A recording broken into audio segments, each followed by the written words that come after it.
A 17-year-old girl is standing in front of a door in Edinburgh. Her best dress is dark green wool. It's seen better days. Her boots are worn through at the soles. Her hair is pinned into a style she practiced for hours the night before, arms aching above her head, desperate to get it right. Her hands are trembling. She hasn't eaten today. Her father has been dead less than a year. Her mother is a widow with 4 daughters. And behind this door is a job that could save all of them, or prove, in the first 5 minutes, that she doesn't belong. She pushes the door open anyway. That's the moment, not what she finds inside. The push.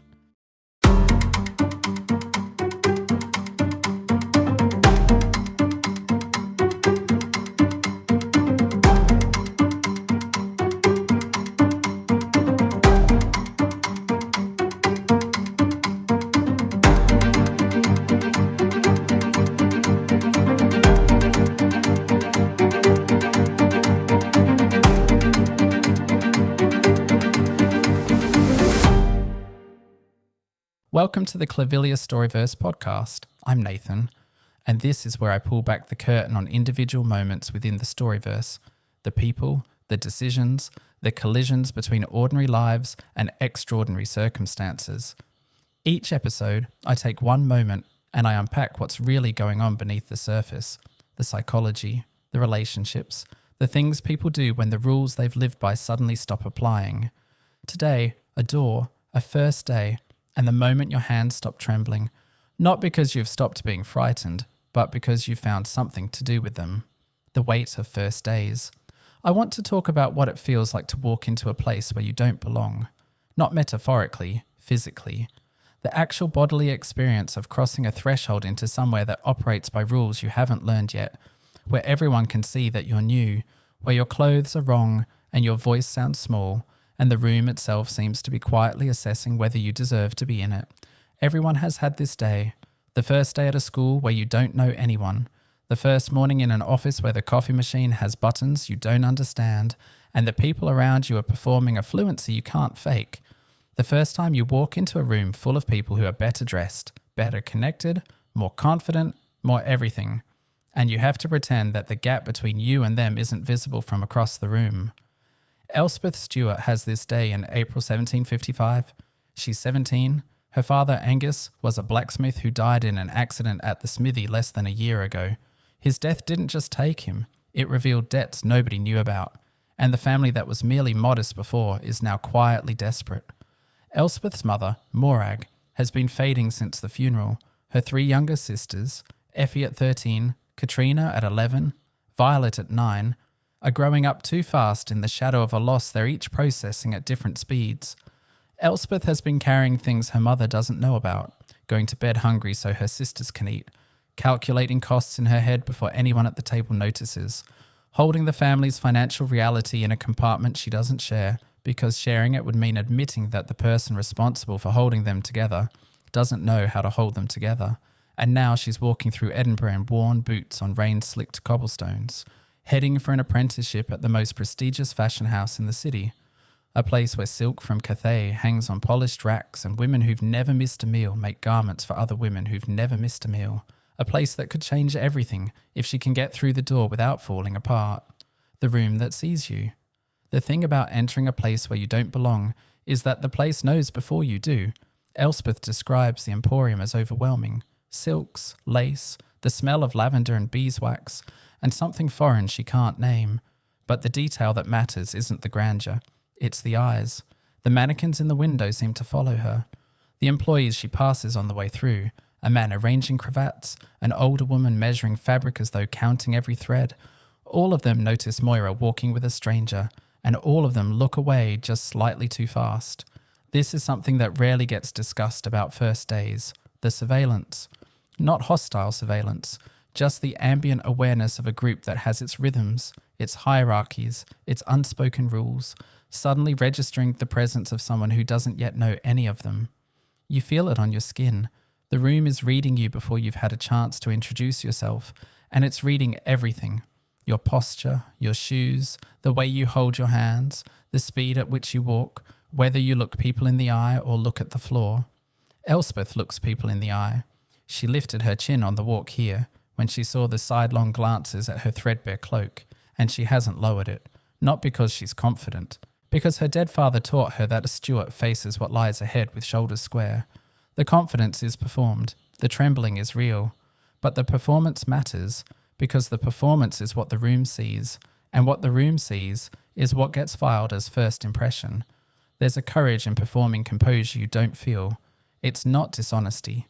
It's the decision to present the version of yourself that can survive this room, even though the version underneath is terrified. Every person who's ever walked into an interview with a rehearsed smile while their stomach was in knots knows exactly what Elspeth is doing. You're not lying.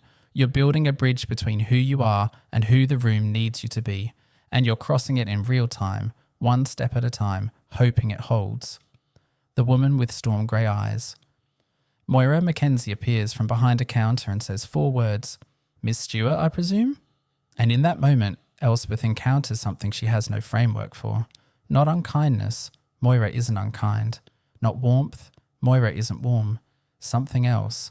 The experience of being seen, completely and without sentiment, by someone whose assessment you cannot influence through charm or effort or the performance of composure. Moira's eyes are grey. Elspeth returns to them repeatedly in her account. Storm clouds, full of portent. They miss nothing. And what Elspeth feels under that gaze is the specific discomfort of being read by someone who reads professionally, who catalogues weaknesses and strengths and potential with the same precision she applies to fabric. "You are punctual at least," Moira says. "That is a quality I value highly." And Elspeth feels a flicker of warmth at this, not because it's generous praise, it isn't, because it's real. From a woman who gives nothing freely, even this acknowledgement is significant. Elspeth thinks of her father. A Stuart is never late, and the memory brings a lump to her throat that she forces down, because now is not the time for sentiment. Now is the time for strength. This is something I think matters deeply and is almost never spoken about. The hunger for honest assessment when you're in a new environment. Not praise, assessment. When everything is unfamiliar and you can't tell whether you're succeeding or failing, the cruelest thing anyone can do is be vague. You're doing fine. We'll see how it goes. These are the phrases that leave you stranded in uncertainty, unable to calibrate. What Moira gives Elspeth, "You are punctual at least," is specific, honest, and bounded. It tells Elspeth exactly one thing she's doing right, which means the things she hasn't been told are the things she still needs to prove. It's the assessment equivalent of a map with one location marked on it. Not much, but enough to orient yourself. The moment the trembling stops, Moira leaves. Agnes Fraser, honey-coloured eyes, work-roughened hands. The practical kindness of someone who has been exactly where Elspeth is standing shows her to a seat at the work table. The room smells of soap and starch and silk. The other seamstresses resume their work, their curiosity visible but held in check. And Elspeth picks up her first task, sorting a tangled mass of silk threads into their proper colours, a rainbow in disarray, scarlet, gold, cerulean, violet, threads finer than anything she's worked with, slipping through her fingers like whispered promises. And here is the detail that holds the entire morning. One sentence in a long account, easy to miss if you're not paying attention.